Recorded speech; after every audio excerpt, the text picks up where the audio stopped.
Halo sobat film Hoichiro Favorite Newsman, gimana kabarnya? Oke guys, kali ini gue bakal merangkum film yang bakal menaikkan adrenalin kalian, yang dimana film ini bakal menceritakan sekelompok pria yang tersesat di sebuah kota mati, dan mereka pun terus-menerus mendapatkan teror dari sebuah badut di kota itu. Oke, mungkin kalian bakal penasaran gimana sih cerita selanjutnya? Yuk kita masuk ke ceritanya aja guys.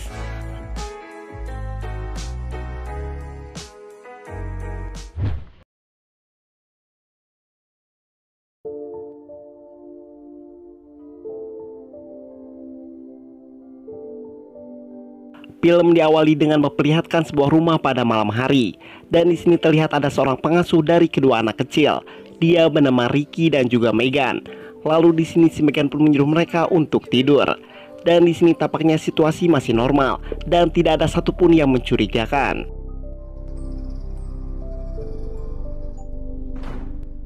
Lalu di sini si Megan pun mendengar suara yang cukup keras dari kamar kedua anak itu.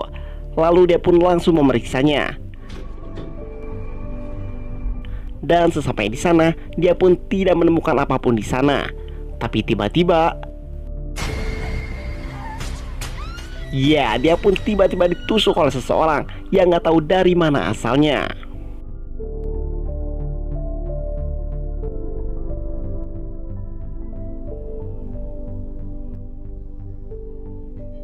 Lalu singkat cerita, setelah puluhan tahun kemudian, kita bakal diperlihatkan di sebuah restoran, dan di sini terdapat ada dua orang pekerja yang sedang ngobrol, dan mereka pun sedang bersiap-siap untuk pergi dari kota itu.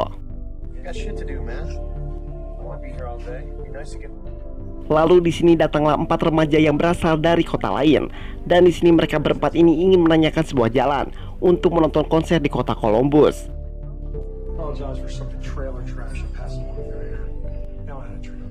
Lalu di sini seorang serip yang sedang ada di tempat itu langsung membantu mereka, dan dia pun langsung menunjukkan jalan pintasnya.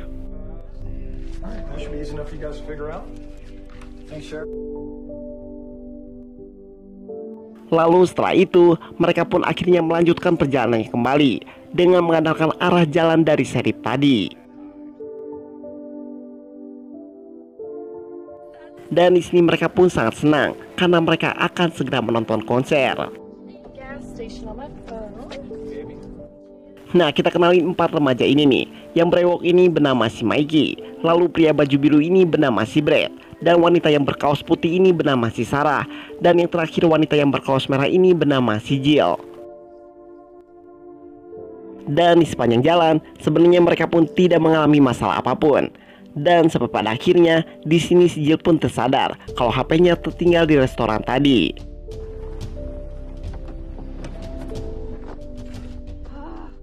Dan di sini akhirnya mereka pun bingung harus bagaimana. Lalu di sini si Sarah pun berinisiatif untuk nelpon nomor si Jill, dan ternyata HP itu sudah ditemukan oleh seseorang. Dan orang itu pun bilang kalau mereka tidak perlu balik lagi ke restoran itu, karena orang itu sudah menunggunya di sebuah kota kecil yang sejalur dengan posisi mereka.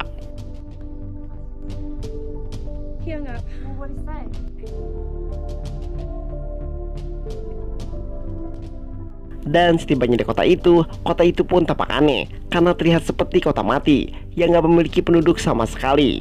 Dan di sini mereka pun merasa ada yang aneh dengan orang yang akan ditemuinya itu. Lalu di sini mereka pun mulai mencari penduduk di tempat itu. Sudut demi sudut, rumah demi rumah mereka pun lihat, tapi mereka pun tidak menemukan siapapun di sana. Lalu di sisi lain kita bakal kembali lagi kepada 2 orang pekerja tadi. Mereka pun sedang dipusingkan karena mereka tidak menemukan jalan pintas kecuali kota Clinton. Dan ternyata diam-diam mereka berdua ini sedang diintai oleh seseorang misterius.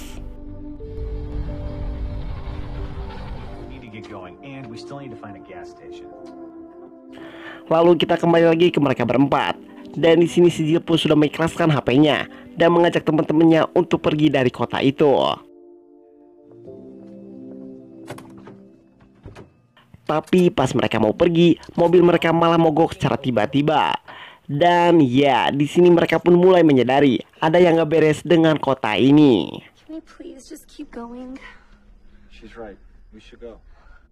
Dan di sini mereka pun mencoba mencari bantuan, akan tetapi tampaknya tidak ada satupun orang di tempat itu.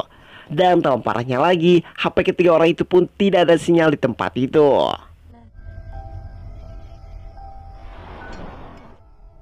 Dan di sini tiba-tiba juga si Jill pun dikagetkan dengan kehadiran seseorang yang tampaknya terlihat seperti badut.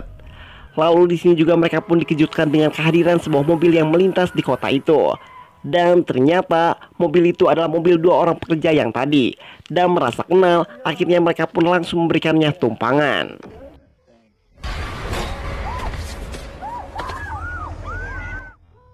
Namun di sini tanpa disangka, dari belakang mobil ini sudah terdapat badut lainnya yang diam-diam menaiki mobil tersebut. Dan alhasil, seorang teman dari pekerja itu pun harus menjadi korban. Dan di sini kondisinya pun tidak bisa bergerak sama sekali. Lalu di sini datang lagi juga badut kerempeng yang terlihat dia juga ingin bersenang-senang dengan korbannya.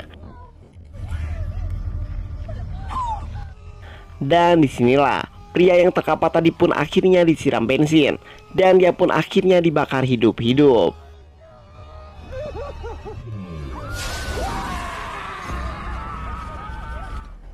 Lalu melihat hal itu, mereka berlima pun akhirnya tuturbun lari dari tempat itu. Dan di sini mereka pun susul untuk berlari tidak jelas arahnya, karena dari mereka pun tidak ada satupun yang tahu daerah itu.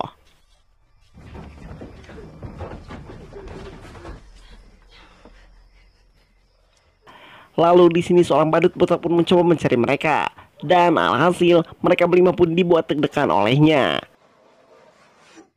Dan di sini beruntungnya si badut itu pun sama sekali tidak melihat mereka.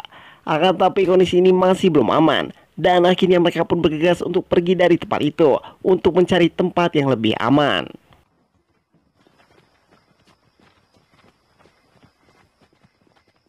Lalu mereka pun berniat untuk masuk ke sebuah mobil. Akan tapi di sini si Jill yang berada di paling belakang tiba-tiba diculik oleh si badut, dan teman-temannya pun tidak menyadari akan hal itu. Dan di sini ketika mereka sadar kalau si Jill ini hilang, mereka pun malah dikejutkan oleh badut yang berpakaian rapi. Dan akhirnya mereka memutuskan untuk bersembunyi di sebuah mobil. Walaupun di sini mereka ini sadar kalau bersembunyi di mobil ini gak bakal bertahan lama, karena mobil ini sudah dikepung oleh para badut itu. Dan di sini tiba-tiba, iya, kaca demi kaca pun mulai dipecahkan oleh para badut itu, dan di sini membuat mereka pun jadi tambah panik. Tapi di sini anehnya, tiba-tiba muncul seorang kakek-kakek, tapi yang jelas bukan kakek Sugiono. Dan di sini kakek ini berusaha menyelinap masuk untuk menolong mereka, dan dengan cepat mereka pun akhirnya mengikuti kakek itu yang tidak tahu akan kemana.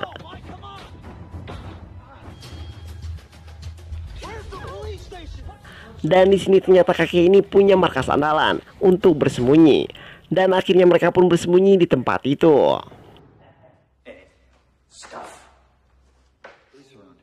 Lalu di sini juga si kakek ini bercerita kalau tempat ini belum pernah ada polisi yang datang, apalagi membantu.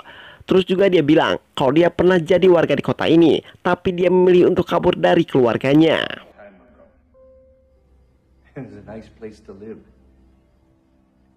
Dan saat sedang asik mengobrol, tiba-tiba mereka pun dikejutkan dengan suara berisik dari depan pintu. Dan dengan segera kakek pun akhirnya mengajak mereka pergi melalui pintu belakang.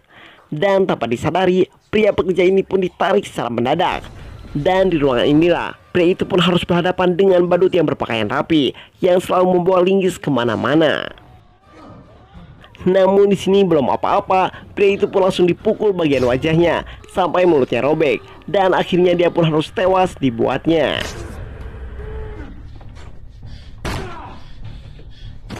Lalu di sini datang juga si badut kerempeng yang siap membantai mereka. Dan di sini lagi-lagi mereka pun panik dan akhirnya mereka pun tuturbun lari dari tempat itu. Dan mereka pun susurutuk tanpa arah dan membuat mereka pun akhirnya terpencar. Dan di sini si Brad pun berlari dengan si Sarah. Lalu di sini si kakek pun berlari dengan si Meg. Namun di sini situasi si Brad ini yang paling sial, karena si badut ini malah mengejar mereka. Dan karena si Brad ini semasa kecilnya punya insting ucing sumput yang sangat cerdik, akhirnya dia pun bersembunyi di bawah kawat besi. Tapi di sini si Sarah yang sewaktu ucing sumputnya selalu jadi anak bawang, dia pun tidak bisa bersembunyi sama sekali. Dan alhasil si badut itu pun langsung menangkap si Sarah dan dia pun langsung digiwing untuk dilempar dari atas gedung. Tapi di sini si Brad yang punya jiwa barbar sejak dini, dia pun langsung tak segan-segan langsung menggabruk si badut itu. Dan dengan insting anak STM, dia pun secara membabi buta langsung memukulnya tanpa ampun.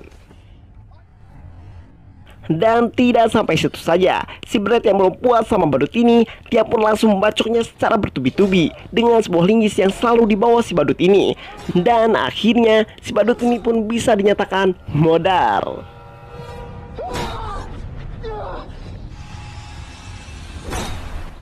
Lalu gak lama setelah itu, datanglah si kakek dan juga si Meg yang dari tadi bersembunyi.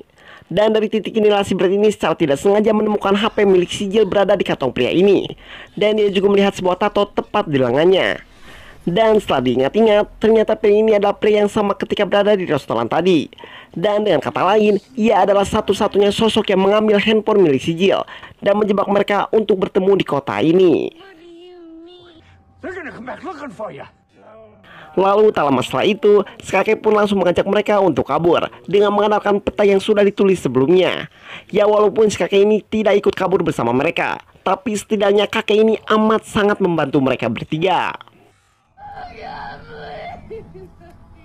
Lalu kita berpindah ke tempat lain dan ternyata di sini si Jill ini masih hidup dan dia sedang disekap oleh para badut itu.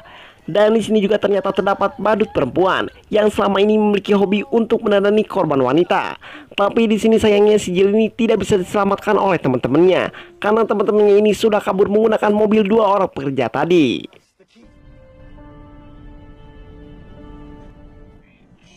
Namun belum lama perjalanan, lagi-lagi mereka pun harus dihadapkan dengan aksi yang sangat menegangkan, di mana mereka melihat seseorang yang berada di tengah jalan. Lalu tak disangka orang yang berada di tengah jalan itu adalah si kakek yang menolong mereka tadi. Dengan kondisi si kakek yang sudah sekarat dengan kondisi tubuh yang dilumuri darah.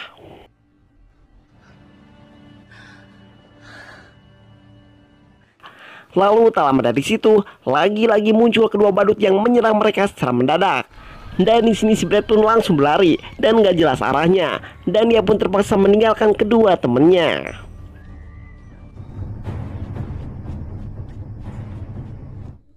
Lalu tidak jauh dari situ, dia pun tidak sengaja melihat sebuah rumah yang masih menghidupkan lampu dari dalam.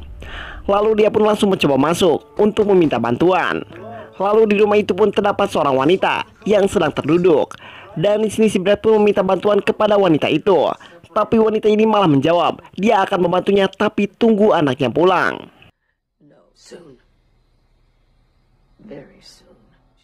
Dan di sini si Brad ini mulai merasa janggal dengan wanita ini. Dan dia juga secara tidak sengaja melihat salah satu foto di sebuah keluarga, yang mana foto ini juga disimpan oleh si kakek tua. Dan di sini juga si wanita ini juga bilang kalau suaminya telah kabur dari rumahnya. Karena si kakek tua ini telah sadar kalau istri dan juga anaknya telah bertingkah tidak lagi seperti orang normal. Ya di sini makanya gak heran kalau si Ricky yang dulunya berisi sekarang malah jadi kurus kering. Lalu kita pindah ke si Jill, dimana sekarang si Jill ini tidak disekap sendirian, karena di sini si Meg dan juga si Sarah juga disekap di tempat itu.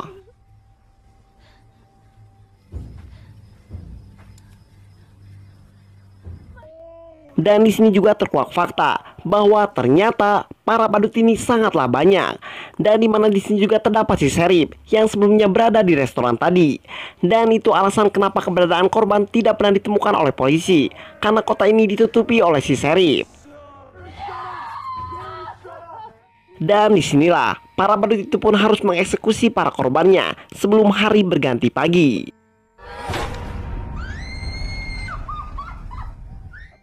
Dan di sini si Jill pun harus tewas oleh badut itu. Lalu kini sisa si Meg dan juga si Sarah, dan mereka pun terus berteriak meminta tolong dan berharap ada orang yang menolongnya. Lalu di sini si Sheriff pun tiba-tiba bilang kalau dia sudah sangat capek menutupi hal ini.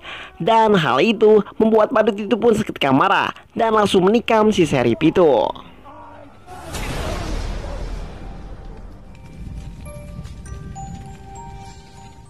Dan tak lama setelah itu, Tiba-tiba datanglah si Brad yang sudah tiba di lokasi itu, dan dia pun langsung menolong si Mike dan juga si Sarah. Namun di sini dia kesusahan pas menolong si Mike karena dia disekap dengan tangan yang tertancap paku.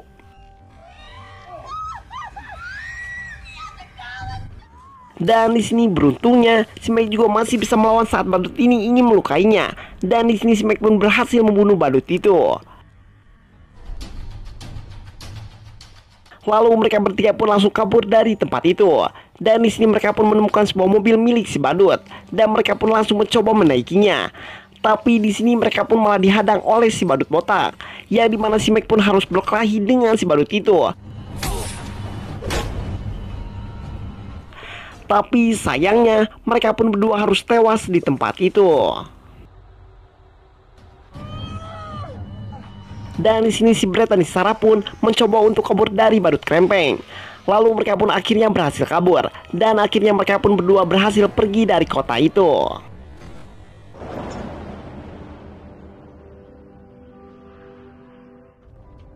Dan pada akhirnya tersisalah 2 orang badut yang merupakan kakak beradik, seperti yang kita lihat di awal film tadi. Dan film pun tamat.